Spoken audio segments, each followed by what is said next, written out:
Hello नमस्कार शिक्षक साथियों, कैसे हैं आप। जैसा कि हम सभी जानते हैं बीपीएससी प्रधान शिक्षक की परीक्षा की तैयारी लगभग कई महीनों से हो रही है। आज इसी क्रम में हम लोग नए सिलेबस के आधार पर प्रैक्टिस सेट 5 का सेट देखेंगे, जिसके अंतर्गत कुछ टॉप एमसीक्यू प्रश्न हैं उनको भी देखेंगे।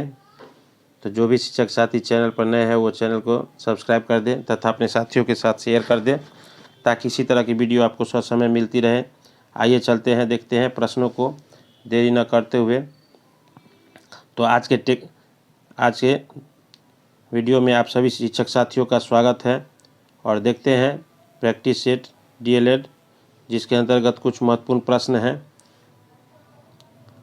तो आपका यहाँ प्रश्न संख्या डीएलएड ये प्रैक्टिस सेट 5 से लिया गया है, और तो उसको देखते हैं।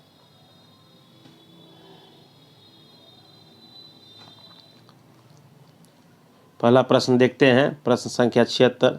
शिक्षा बालक को सृजनशील बनाए और उसमें श्रेष्ठ नागरिक गुण का विकास करे। यह कथन किनका है साथियों? तो यह कथन जो है गिज्जू भाई बधिका का है। गिज्जू भाई बधिका, जिनका जन्म गुजरात के सौराष्ट्र में हुआ था 1885 में। तो यह भी यहाँ आप लोग ध्यान रखेंगे, गिज्जू भाई बधिका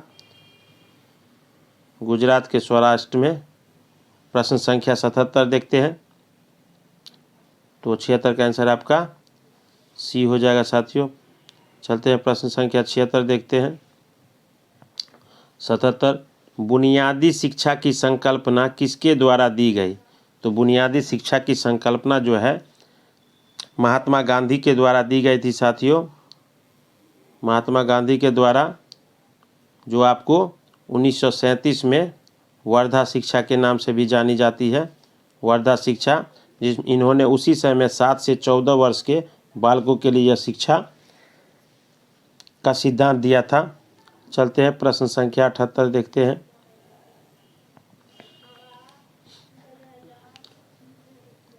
पाठ्यक्रम वे समस्त तत्व निहित होते हैं।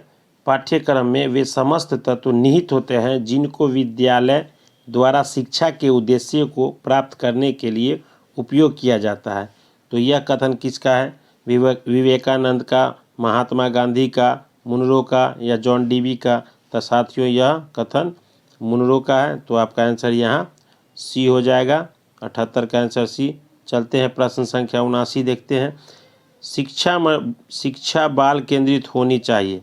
पूर्व की शिक्षा जो थी साथियों वह शिक्षक केंद्रित थी, और आज की शिक्षा जो है वह बाल केंद्रित है। पहले बच्चे को सिर्फ शिक्षक पढ़ाते थे पूर्व की शिक्षा में, लेकिन अब शिक्षा बच्चों के लिए है और सेंटर में बच्चे को रखा गया है केंद्र बिंदु में। तो यह बाल केंद्रित शिक्षा हो गई। तो क्योंकि बाल केंद्रित शिक्षा होनी चाहिए, क्योंकि शिक्षकों को ज़्यादा परिश्रम नहीं करना पड़ता है, शिक्षक ज़्यादा सक्रिय रहते हैं, बालक की सक्रिय भागीदारी होती है। तो ये यहाँ आपका आंसर डी हो जाएगा, बालक की सक्रिय भागीदारी रहती है। 79 का आंसर आपका हो जाएगा साथियों डी। तो यहाँ आप लोग ये भी ध्यान रखेंगे। चलते हैं प्रश्न संख्या 80। समाजीकरण की प्रक्रिया। समाजीकरण की प्रक्रिया कैसी है? अरस्तु ने कहा था कि जैसे ही बच्चा जन्म लेता है और अपने आप को सामाजिक बंधनों में जकड़ा जाता है, तो समाजीकरण की प्रक्रिया समाज में आने के अनुरूप ही होती है, और ये अनुकरणात्मक, व्यवहारात्मक, चयनात्मक। तो यहाँ पर थोड़ा सा चयनात्मक दिया गया है, आप लोग इसको देख लेंगे। आप 80 का आंसर बी। प्रश्न संख्या 81 देखते हैं। समाजीकरण की प्रक्रिया चलती रहती है। तो समाजीकरण की प्रक्रिया जब व्यक्ति जन्म लेता है और उसके बाद जब तक वह पृथ्वी पर रहता है तब तक वह जीवन पर्यंत चलती रहती है समाजीकरण की प्रक्रिया। तो ये आपका 81 का आंसर आपका सी हो जाएगा साथियों। चलते हैं प्रश्न संख्या 82 देखते हैं।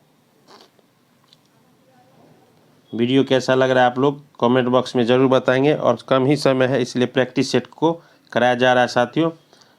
प्रश्न संख्या 82 देखते हैं। बाल केंद्रित शिक्षा की विशेषता नहीं है। बाल केंद्रित शिक्षा की विशेषता क्या नहीं है? अपने बच्चों को अपनी गति से सीखने का अवसर मिलता है। निर्बल और पिछड़े बच्चों को पूरक उपचारात्मक शिक्षा की व्यवस्था होती है। सभी बच्चों को एक विधि और प्रक्रिया से पढ़ाया जाता है। सारे बच्चों का सर्वांगीण विकास होता है। तो क्या नहीं है? बाल केंद्र की व्यवस्था, तो सभी बच्चों को एक ही विधि और प्रक्रिया से पढ़ाया जाता है। तो ये यहाँ आपका आंसर साथियों गलत हो जाएगा, क्योंकि अगर दिव्यांग बच्चे तो उनके लिए भी सरकार ने प्रशिक्षण की विशेष व्यवस्था की है। तो इसी तरह अलग अलग बच्चे को, प्रतिभाशाली बच्चे को थोड़ा कम और उसके साथ जो बच्चे हैं उनको साथ करके पढ़ाया जाता है।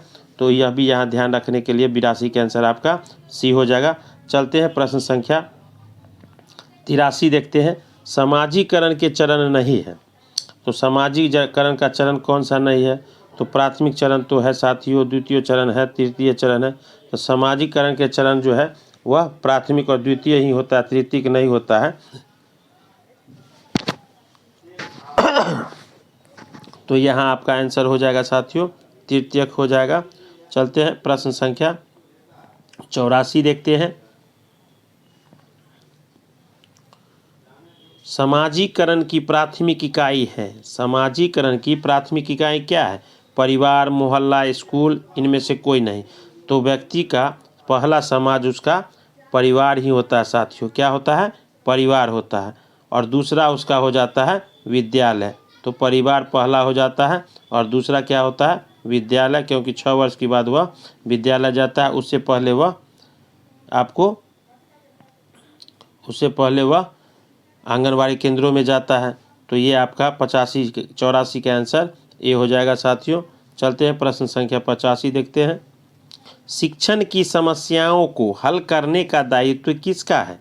तो शिक्षक की समस्याओं को हल करने का दायित्व शिक्षकों का ही है साथियों। तो यहाँ आपका आंसर 85 का क्या हो जाएगा? बी हो जाएगा।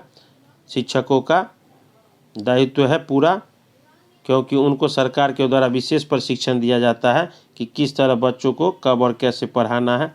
आगे देखते हैं प्रश्न संख्या 86। शिक्षकों की योग्यता एवं आचरण का सबसे अच्छा मूल्यांकन कौन करते हैं? उनके प्रधानाचार्य, उनके शिष्य, समाज के स्तंभ के लोग, विशेषज्ञ। तो यहाँ एक शिक्षक कम से कम हम लोग कॉमन यह देखेंगे कि शिक्षक किनके साथ ज़्यादा देर तक रहते हैं जो उनका पूरा मूल्यांकन करते हैं। तो वह बच्चे के साथ ज़्यादा देर रहते हैं साथियों, वही उसका मूल्यांकन सही करता है। जिस तरह हम मूल्यांकन बच्चे करते हैं उसी तरह बच्चे मूल्यांकन, कौन शिक्षक अच्छा पढ़ा रहे, कौन शिक्षक नहीं पढ़ा रहे, किन से हमको सीखने में ज़्यादा प्रसन्नता होती है। तो ये 86 का आंसर आपका बी हो जाएगा साथियों। चलते हैं प्रश्न संख्या 87 देखते हैं। आपके विचार में शिक्षा का उद्देश्य क्या होना चाहिए? तो शिक्षा का तो मूल उद्देश्य सर्वांगीण विकास होता है साथियों। क्या होता है? सर्वांगीण विकास। और यहाँ हम देखते हैं ये आंसर आपका ऑप्शन डी में दिया गया है। तो शिक्षा का उद्देश्य क्या होगा? सर्वांगीण विकास हो जाएगा। शिक्षा ग्रहण करने के बाद नौकरी, मानसिक योग्यता का विकास, छात्रों को साक्षर करना। लेकिन बालकों का जब सर्वांगीण विकास होगा तो ये तीनों ऑप्शन इसमें साथियों समाहित है। तो 87 का आंसर आपका क्या हो जाएगा? डी हो जाएगा। चलते हैं प्रश्न संख्या 88 देखते हैं। इनमें से बालक का समाजीकरण करने वाले तत्व कौन से हैं? इनमें से बालक का समाजीकरण करने वाले तत्व कौन से हैं? तो पड़ोस, परिवार, विद्यालय, उपरोक्त सभी। तो ये यहाँ सभी हो जाएगा आपका साथियों आंसर क्या हो जाएगा? 88 का आंसर आपका डी हो जाएगा। चलते हैं प्रश्न संख्या 89 देखते हैं। समाजीकरण की प्रक्रिया में बालक उन सामाजिक मानकों का अनुसरण करता है। समाजीकरण की प्रक्रिया में बालक उन सभी सामाजिक मानकों का अनुसरण करता है जो उनके निकटस्थ रहते हैं, उनके निकट भविष्य में सुरक्षा प्रदान करते हैं, उसे संतुष्टि प्रदान करते हैं, उसके प्रेरकों को शांत करते हैं। तो उन्हें संतुष्टि प्रदान करते हैं, यह मानक उनको ज़्यादातर फायदेमंद करता है साथियों। तो 89 का आंसर क्या हो जाएगा? सी हो जाएगा। चलते हैं प्रश्न संख्या 90 देखते हैं। गिजू भाई बधिका ने किस भाषा में पुस्तकों की रचना की? तो इन्होंने गुजराती भाषा में की थी साथियों। किस भाषा में? गुजराती में। और गुजरात के सौराष्ट्र में ही इनका जन्म 1885 ईस्वी में हुआ था। इन्हें मूछों वाली माता भी कहा जाता था साथियों। इन्होंने दक्षिणेश्वरी बाल मंदिर, अध्यापक मंदिर, जिसमें 150 बच्चे, 600 बच्चे और 150 अध्यापकों के लिए बनाया था साथियों। गिज्जू भाई बधिका, तो 90 का आंसर आपका क्या हो जाएगा, डी हो जाएगा। ये आपके सिलेबस में है, इसको भी ध्यान रखना जरूरी है। आगे देखते हैं प्रश्न संख्या 91।